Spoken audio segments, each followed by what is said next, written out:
ஈஸ்வரா சனீஸ்வரா. உலகமெங்கும் இருக்கும் நமது மாஸ் மீடியா நேயர்கள் உள்பட நமது சேனலை விரும்பி ரசித்து பார்த்து கொண்டிருக்கும் அன்பர்கள் அனைவருக்கும் ஜோதிட குருஜியின் இனிய வணக்கங்கள். நம்ம மாஸ் மீடியாவுக்காக நிறைய வீடியோ பதிவுகள் போட்டிருக்கோம். அந்த வகையில் இந்த பதிவில் நம்ம என்ன பார்க்க போகிறோம் அப்படின்னா, சனீஸ்வர பகவானின் அற்புதமான பெயர்ச்சி. வாக்கிய பஞ்சாங்கப்படி இந்த சனீஸ்வர பகவானோட பெயர்ச்சி 20/12/2023 அன்னைக்கு நடக்கிறது. திருநள்ளாறுலையும் அதான். ஏன்னா சாதாரணமாக திருக்கணித பஞ்சாங்கம் சில பேரால் கணிக்கப்படுறது, ஆனால் வாக்கியம் தான் அந்த கோவிலெல்லாம் இருக்குது. ஏன்னா ரிஷிகள் ஏற்படுத்தினது அப்படின்றதுனால வாக்கியத்தை நம்ம ஃபாலோ பண்ணிட்டு இருக்கோம். நிறைய பேருக்கு வாக்கியம் ஒர்க் அவுட் ஆகுது. முன்னமே நான் சொன்ன மாதிரி யாருக்கு எது ஒர்க் அவுட் ஆகுதோ அதை எடுத்துக்கிறது தப்பே கிடையாது. ஏன்னா ஒவ்வொருத்தருக்கும் ஒவ்வொரு குருமார்கள் இருப்பாங்க. அது மாதிரி உங்களுக்கு திருக்கணிதம் ஒர்க் அவுட் ஆனால் எடுத்துக்கோங்க, இல்லைன்னா வாக்கியம் எடுத்துக்கோங்க. திருக்கணித பஞ்சாங்கப்படி ஜனவரி 17ஆம் தேதி நடந்தது. அது நாங்கள் வீடியோ பதிவாக போட்டோம். பார்க்காதவங்க கீழே இருக்கிற லிங்கை ப்ரெஸ் பண்ணி நீங்கள் தாராளமாக போய் பார்த்துக்கலாம். இப்போ வாக்கிய பஞ்சாங்கப்படி இந்த சனீஸ்வர பகவான் இதுவரைக்கும் மகர ராசியில் இருந்தவர் 20/12/2023 அன்னைக்கு கும்பராசிக்கு பயிற்சி அடைய போகிறார். பயிற்சி அடைந்து 6/3/2026 வரைக்கும் அங்கே இருந்துட்டு பரிபாலனம் பண்ண போகிறார். அதன் மூலமாக ஒவ்வொரு ராசிக்கும் என்ன பலன்கள் அப்படிங்கிறத பற்றி நம்ம பார்க்க போகிறோம். இந்த பதிவுக்கு போகிறதுக்கு முன்னாடி நம்ம சேனலை சப்ஸ்கிரைப் பண்ணாதவங்க சப்ஸ்கிரைப் பண்ணிக்கோங்க. சப்ஸ்கிரைப் பண்ணிவிட்டு நம்ம வீடியோ பதிவுகளெல்லாம் பாருங்கள், லைக் பண்ணுங்கள், ஷேர் பண்ணுங்கள், கமெண்ட் பண்ணுங்கள். ஏன்னா இது எங்களுக்கு ஒரு உத்வேகத்தை கொடுக்கும். எவ்வளோக்கு எவ்வளோ லைக்ஸ் கிடைக்குதோ நமக்கு ஒரு பெரிய ப்ளஸ் பாயிண்ட்டு. அது எங்களுக்கு ஒரு உத்வேகம் கொடுக்கும். நிறைய பதிவுகள் உங்களுக்கு போடணும்னு எங்களுக்கு ஒரு ஆர்வம் வரும். நிறைய கண்டிப்பாக போடுவோம். அதேமாரி பரிகாரங்கள், ஸ்லோகங்கள் எல்லாமே வரப்போகிறது. ஒவ்வொரு ராசிக்காரர்களுக்கும் செல்ல வேண்டிய கோவில், சொல்ல வேண்டிய மந்திரம், இதெல்லாம் சொல்ல போகிறது. அதையும் உங்களுக்கு தனியாக ஒரு பதிவாக போட்டு உங்களுக்கு நிறைய நன்மைகள் கிடைக்கணுங்கிறதுக்காகத்தான் நாங்கள் இந்த ஏற்பாடை பண்ணியிருக்கோம். அந்த வகையில் இந்த சனீஸ்வர பகவானோட பெயர்ச்சி பார்த்தீங்கன்னா காலபுருஷ தத்துவத்தின்படி 10ஆம் இடத்துல இருந்து 11ஆம் இடத்துக்கு போகிறார். அதுவே பெரிய ப்ளஸ் பாயிண்ட்.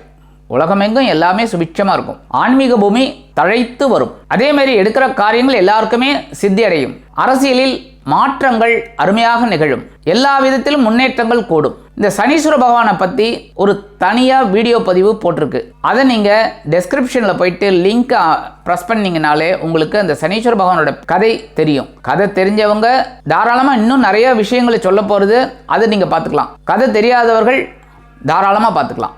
இந்த சனீஸ்வர பகவான் இதுவரைக்கும் மகர ராசிலேருந்து கும்பராசிக்கு இப்போ பயிற்சி அடைய போகிறார்.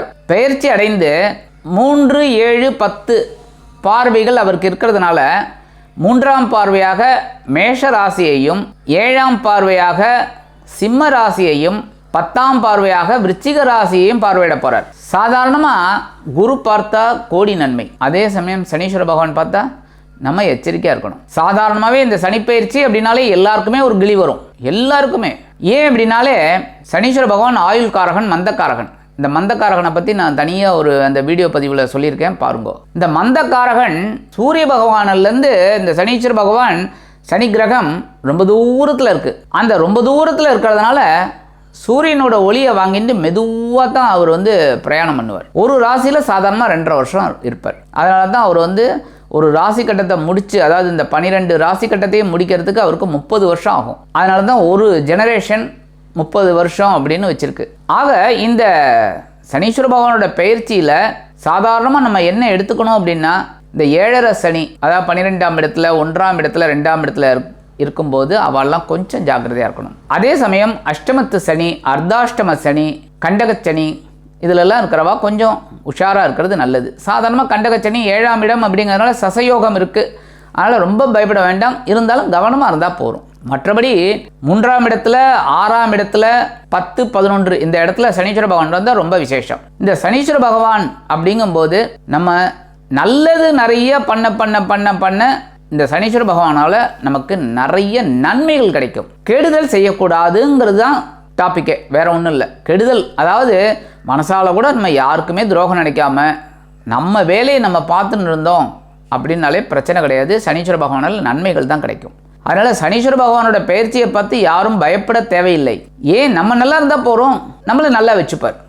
ஏன்னா இந்த சனீஸ்வர பகவான் போல கொடுப்பாரும் இல்லை கெடுப்பாரும் இல்லைம்பாங்க. என்னென்னா சனீஸ்வர பகவான் ஒரே நல்ல ஒருத்தனை கோடீஸ்வரன் ஆக்கிடுவார். அதெல்லாம் எப்படி ஏதுன்னெலாம் கேட்காதீங்க. நடக்கும். அதே மாதிரி ஒரு கோடீஸ்வரனை ஒரே நொடியில் அதில் பாதாளத்துக்கு கொண்டு விடுறவரும் அவர் தான். அதுவும் எப்படின்னு கேட்காதீங்க, அதான் இந்த சனீஸ்வர பகவானோட வேலை. நம்மளோட எண்ணங்கள் அருமையாக இருந்தால் நம்மளோட விருப்பங்களும் பூர்த்தியாகும். கவலைப்பட வேண்டிய அவசியம் இல்லை. ஆக இந்த சனீஸ்வர பகவானோட பயிற்சியை பற்றி கவலைப்பட வேண்டாம். சனீஸ்வர பகவானுக்கு உண்டான வழிபாடுகளை நம்ம பண்ணினாலே ரொம்ப விசேஷம். ஆக இந்த சனீஸ்வர பகவான் இப்பொழுது மகர ராசியிலேருந்து கும்பராசிக்கு வந்து மார்ச் மாதம் 6ஆம் தேதி 2026 வரைக்கும் இருந்துட்டு நமக்கு நல்ல நல்ல பலன்களை கொடுக்க போகிறார். சில பேருக்கு கொஞ்சம் எச்சரிக்கை கலந்த பலன்களை கொடுக்க போகிறார். அது யார் எந்தெந்த ராசிக்கு எப்படிப்பட்ட நன்மைகள் நடக்க போகிறதுங்கிறத பற்றி நம்ம இப்போ தெளிவாக பார்ப்போம். பதிவுக்கு போகலாமா? எனதருமை மேஷ ராசி அன்பர்களே, உங்களை நினைக்கும் போது எனக்கு வந்து ரொம்ப பெருமையாக தான் இருக்குது. ஏன் அப்படின்னா, இந்த கஷ்டத்துலேயும் நீங்கள் துவண்டு விடாமல் பிரச்சனைகளை சமாளித்து வெளியில் வந்துட்டீங்க பாருங்கள், அதான் பெரிய விஷயம். எவ்வளோ பிரச்சனைகள், சரி முக்கியமான கிரகங்கள் எதுவுமே உங்களுக்கு ஒர்க் அவுட் ஆகலை. எல்லாமே உங்களை வந்து பாடப்படுத்தி பம்பரமாக ஆட்டி வச்சாச்சு. நீங்களும் உருண்டு புரண்டு என்னமோ சமாளிச்சிட்டிங்க. அந்த வகையில் இந்த சனீஸ்வர பகவான் உங்களுக்கு 10ஆம் இடமாகிய ஜீவனஸ்தானத்தில் இருந்துக்கிட்டு சில நன்மைகளை கொடுப்பாரான்னு பார்த்தா ரொம்ப கொடுக்கல. உத்தியோகத்தில் ஒரு பொறுப்புகளை தான் கொடுத்தாரே தவிர ஒரு சிறப்புகளை கொடுக்கல. தொழில் வியாபாரத்துலேயும் அருமையான பலன்களெல்லாம் கொடுத்தார். சில பேருக்கு புதிய தொழில் தொடங்க வாய்ப்பெல்லாம் கிடைச்சிது. ஆனால் பெரிய லாபம் எதிர்பார்க்க முடியல. ஏதோ வருமானம் வந்துருக்கு. அதேமாதிரி குடும்பத்தில் ஏகப்பட்ட குழப்பங்களை கொடுத்தார், பிரச்சனைகளை கொடுத்தார். சமாளிக்க முடியல, ஆனாலும் சமாளிச்சிங்க. ஏன்னா மற்ற கிரகங்களோட இதில் கொஞ்சம் அப்படியே ஓட்டிட்டீங்க, உருட்டிட்டீங்க. ரைட். இப்போ அந்த சனீஸ்வர பகவான் இப்போ பார்த்தீங்கன்னா உங்களோட ஜீவனஸ்தானத்தை விட்டு விலகிறதே பெரிய விஷயம். அவர் இப்போ லாபஸ்தானமாகிய 11ஆம் இடத்துக்கு வந்து உங்களுக்கு அருள் பண்ண போகிறார். அற்புதமான பலன்கள்லாம் உங்களுக்கு கிடைக்க போகிறது. மனசில் ஒரு சந்தோஷம் கிடைக்க போகிறது. இருக்கிற பிரச்சனைகள்லாம் குறைய போகிறது. எழுதி வச்சுக்கோங்க. நிறைய மேஷராசி அன்பர்கள் எனக்கு இன்னும் விடிவு காலமே வரலையே சுவாமின்னு கேட்டிருக்காங்க. இனிமேல் உங்களுக்கு அதிரடி மாற்றங்களை நீங்கள் பார்க்கலாம். தூள் தான். அதுவும் 20 டிசம்பர்லேருந்து உங்களோட கவுண்ட் டவுன் ஸ்டார்ட் ஆகுது. அப்படியே நீங்கள் பூந்து விளையாட போகிறீங்க. இது வரைக்கும் சாதாரண எக்ஸ்பிரஸாக போயிருந்தவங்க இப்போ வந்தே பாரத் எக்ஸ்பிரஸாக போக போகிறீங்க. ரொம்ப அற்புதமாக செயல்பட போகிறீங்க. எல்லா விஷயத்திலும் தொழில் வியாபாரம் அப்படின்னா உங்களோட நேரடி பார்வை அங்கே க்ளீனாக இருக்கும். உங்களோட புத்தி அருமையாக வேலை செய்யும். இப்படித்தான் பண்ணணும் அப்படிங்கிற ஒரு எண்ணம் வரும். அதை அற்புதமாக செயல்படுத்தி முன்னேற்றம் காண்பீர்கள். அப்போ ஆட்டோமேட்டிக்காக தொழில் வியாபாரத்தில் லாபம் உங்களுக்கு வரும். அதே மாதிரி உத்தியோகத்தில் இருக்கிறவங்கெல்லாம் ரொம்ப கஷ்டப்பட்டீங்க. ஒரு உயர்வு எதிர்பார்த்தீங்கன்னா கிடைக்கல. சரி சம்பளமாவது கொஞ்சம் நல்லபடியாக வருதா? ஏதோ வருது, பரவாயில்ல. ஒற்ற அளவுக்கு வந்துக்கிட்டு இருக்கே தவிர சேமிக்கிற அளவுக்கு ஒரு உயர்வு இல்லை. கண்டிப்பாக இப்போ கிடைக்கும். கண்டிப்பாக இப்போ உங்களுக்கு கண்டிப்பாக கிடைக்கும். கவலைப்பட வேண்டாம். உங்களோட உயர்வுகள், ஏன்னா மேலதிகாரிகள்லாம் இப்போ உங்களை புரிஞ்சுப்பாங்க. அதே மாதிரி நிர்வாகிகளும் உங்களை புரிஞ்சுப்பாங்க. ஆஹா, இவர் வந்து இவ்வளவு நாளாக நம்ம இவரை வந்து வேஸ்ட் பண்ணிட்டோமே, இவரோட திறமையை வேஸ்ட் பண்ணிட்டோமே அப்படின்னு நினைப்பாங்க. அதுக்குண்டான உயர்வுகள் உங்களுக்கு கண்டிப்பாக கிடைக்கும். ஒரு மேனேஜ்மெண்ட் லெவலில் நீங்கள் பெரிய ஆளாக வருவீங்க. எந்த துறையில் இருந்தாலும். மார்க்கெட்டிங்கில் இருக்கிறவங்களாம் மார்க்கெட்டிங் மேனேஜர் ஆகிறதுக்கு வாய்ப்புகள் இருக்குது. சாதாரணமாக ஒரு கிளர்க்காக இருந்தால் அக்கௌண்டண்ட் ஆகிறதுக்கு வாய்ப்பு இருக்குது. ஒரு அசிஸ்டண்ட்டாக இருந்தால் ஒரு அசிஸ்டன்ட் மேனேஜர் ஆகிறதுக்கு வாய்ப்பு இருக்குது. இந்த மாதிரி உயர்வுகள் உங்களுக்கு கிடைக்கும். உயர்வுகள் வந்தாலே சம்பள உயர்வும் அருமையாக வரும். அதனாலே வருமானம் அதிகமாக இருக்கும். இந்த நேரத்தில் ஒன்று சொல்லிக்கிறேன், உங்களுக்கு எதிர்பாராத சொத்து சேர்க்கை உண்டாகும்.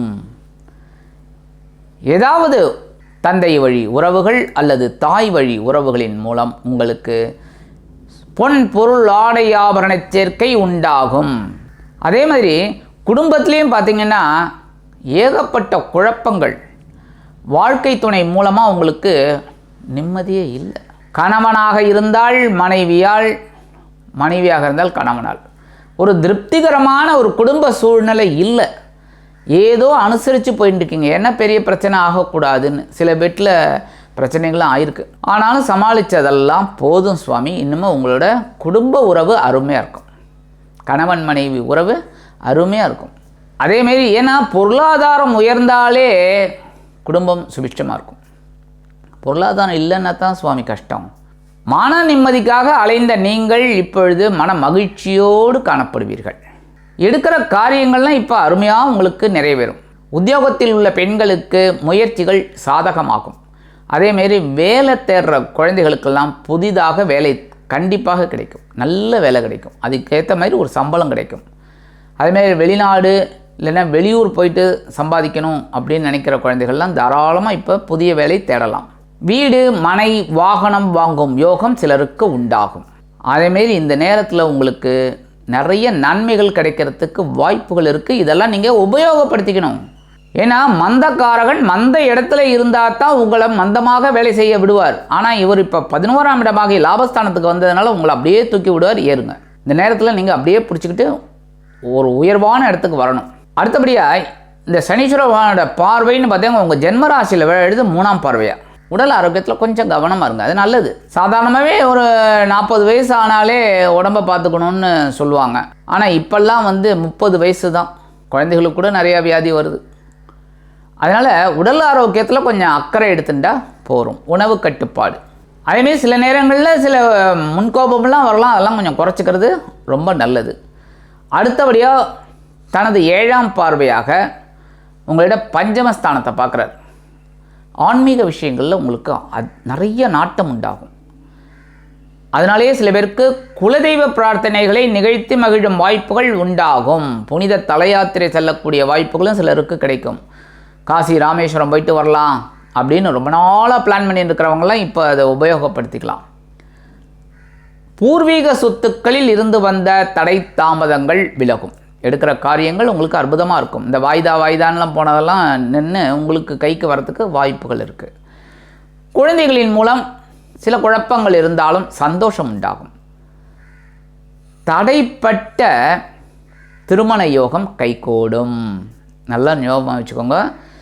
தடைப்பட்ட சுபகாரிய நிகழ்ச்சிகள், இந்த திருமணம் இதெல்லாம் இப்போ உங்களுக்கு டக்குன்னு முடியும். ரொம்ப நாளாக வரன் தேடிட்டு இருக்கீங்க, ரொம்ப நாளாக, சில பேர் வருஷக்கணக்கில் தேடிட்டு இருக்கீங்க, அமையல்ல, ஏதோ தட்டி போயின்னு இருக்கு. உங்களுக்கு ஜாதகம் பொருந்துருது, அவங்க பொருந்தலைங்கிறாங்க, அவங்க பொருந்துதுங்கிறாங்க, நீங்கள் பொருந்தலைங்கிறீங்க. பொண்ணுக்கு பையனை பிடிக்கல, பையனுக்கு பொண்ணை பிடிக்கல, இப்படி போயின்னு இருக்கு. ஏதோ ஒரு ரூபத்தில் தடை, அது இப்போ விலகும்.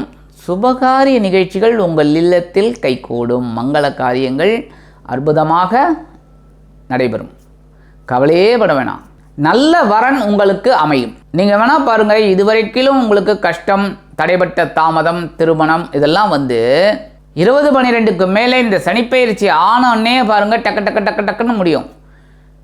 வரன்கள் வாயில் கதவை தட்டும், சட்டு புட்டுன்னு முடிப்பீங்க, உடனே டும் தான்.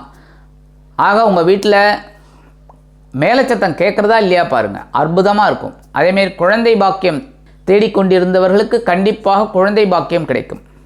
அடுத்தபடியாக 10ஆம் பார்வையாக உங்களது அஷ்டமராசியை பார்க்குறார். 8ஆம் இடம் அப்படின்னா கடன் இல்லாமல் பார்த்துக்கோங்க, புரியுதா? ஒரு கடனை அடைக்கிறதுக்கு 100 கடன் வாங்கிறது ரொம்ப தப்பு. இந்த கடனை எப்படி அடைக்கிறது, அதுக்குண்டான வருமானத்தை எப்படி ஈட்டுறதுங்கிறத பாருங்கோ, அதை மட்டும் பண்ணுங்க, அற்புதமாக இருக்கும். அதனால் கடனை ஏற்றிக்காமல் இருங்கோ, அது போகிறோம். உடல் ஆரோக்கியத்துலேயும் கவனமாக இருங்கோ. பேசுகிற வார்த்தையிலையும் சாதாரணமாக மேஷராசிக்காரர்கள் அப்படியே அழகாக இந்த ஐஸ்கிரீம் மாதிரி நல்லா பேசுவீங்க, அது அப்படியே மெயின்டைன் பண்ணுங்கள், கோவப்படாதீங்க, அப்படியே மெயின்டைன் பண்ணுங்கள்.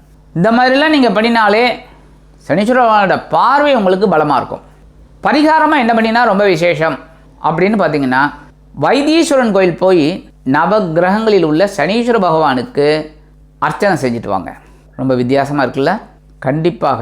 ஏன் அப்படின்னா, உங்களோட ராசிநாதன் செவ்வாய் பகவானுக்கு உண்டானது வைத்தீஸ்வரன் கோயில். வைத்தீஸ்வரன் கோயில் போயிட்டு நவகிரகங்களில் உள்ள சனீஸ்வர பகவானுக்கு எள் தீபம் ஏற்றி வழிபாடு பண்ணிட்டு ஒரு அர்ச்சனை பண்ணிட்டு வாங்கோ, உங்கள் பேருக்கு அற்புதமான பலன்கள் கண்டிப்பாக கிடைக்கும்.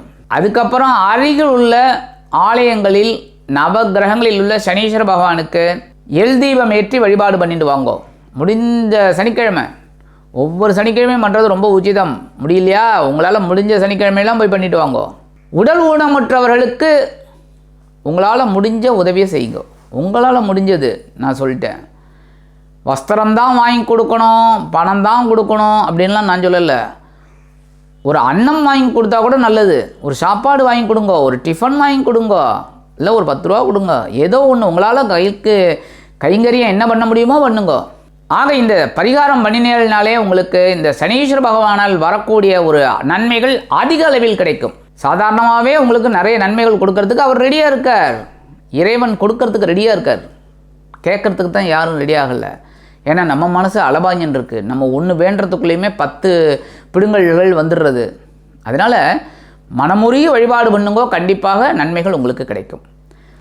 ஆக இந்த சிறு சிறு பரிகாரங்கள் நீங்கள் பண்ணினாலே தடைபட்ட திருமணம் அருமையாக நடைபெறும், குடும்பத்தில் ஒற்றுமை நிகழும், கணவன் மனைவிக்கிடையே இருந்து வந்த பிணக்குகள் அகலும், உத்தியோகத்தில் சிறப்பான உயர்வு கிடைக்கும், தொழில் வியாபாரம் அருமையாக நடைபெறும், அரசியல்வாதிகளுக்கு அற்புதமான பலன்கள் கிடைக்கும், ரியல் எஸ்டேட் துறையில் இருப்பவர்களுக்கு எதிர்பாராத நன்மைகள் உண்டாகும், பங்கு வர்த்தகத்தில் இருப்பவர்களுக்கு ஒருவித ஏற்றம் கிடைக்கும், எல்லா விதத்திலும் உங்களுக்கு முன்னேற்றம் அதிகரிக்கும் என்று கூறி விடைபெறுகிறேன். நன்றி, வணக்கம். மீண்டும் ஒரு அருமையான பதிவில் நான் உங்களை மனமகிழ்ச்சியோடு சந்திக்கிறேன். வாழ்த்துக்கள். வாழ்க வளமுடன்.